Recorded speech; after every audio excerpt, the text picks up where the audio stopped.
Ha? Switch off. On. Switch on, ignition na ito. Follow. Click the software icon, PC program at the desktop. Then select Denso Corporation. Click OK.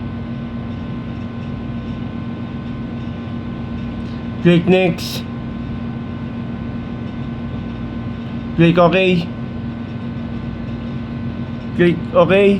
Select EFI. Select normal. Click select and take picture before click next. Okay. Next. Oops, dandan lang. Program issue. Never turn off ignition switch ha.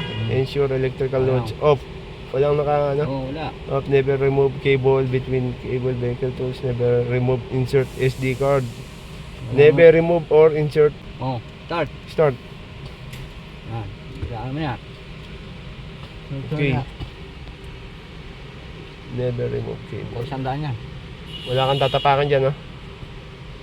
Wala.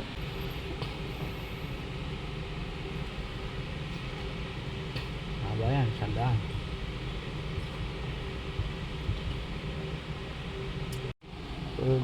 Okay, turn off, button. Turn off, select in, neutral. Then click this program. PC, reprogram, engine, choose EFI. And then next. Then here now. Ongoing. Siya pinakahuli, pipicture mo yan. Okay. Ongoing nga, ECU program rewrite.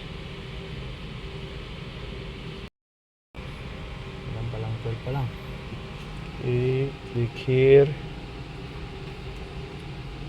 ECU program, then 14. Sandaan yan. Okay, wait until 100%. ECU program right. ECU reprogram. Ganito kailangan natin. And tool during writing. Okay. Itong program na yan, ito PC reprogram Delos.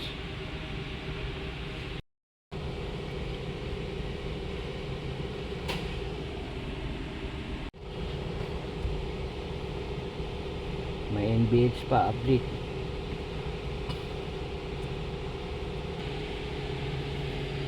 Because ko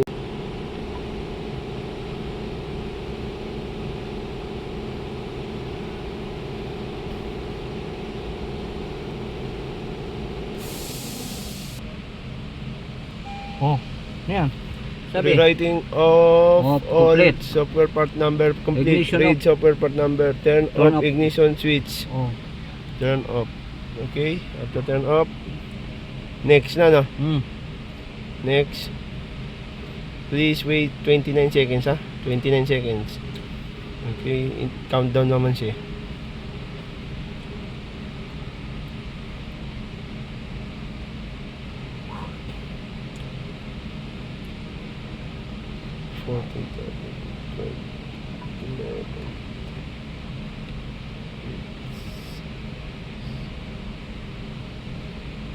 Tapos start. Okay, turn on. Turn on ignition switch. On lang. On. Okay. Next. Take care. Not to run the starter ha. Okay, next. And then check for writing. Okay. Exit ka. Diagnostic may have been detected while rewriting. Delete when finish work. Okay. Ano tayo? Tapos na. Okay. After write here calibration ha. This is the number.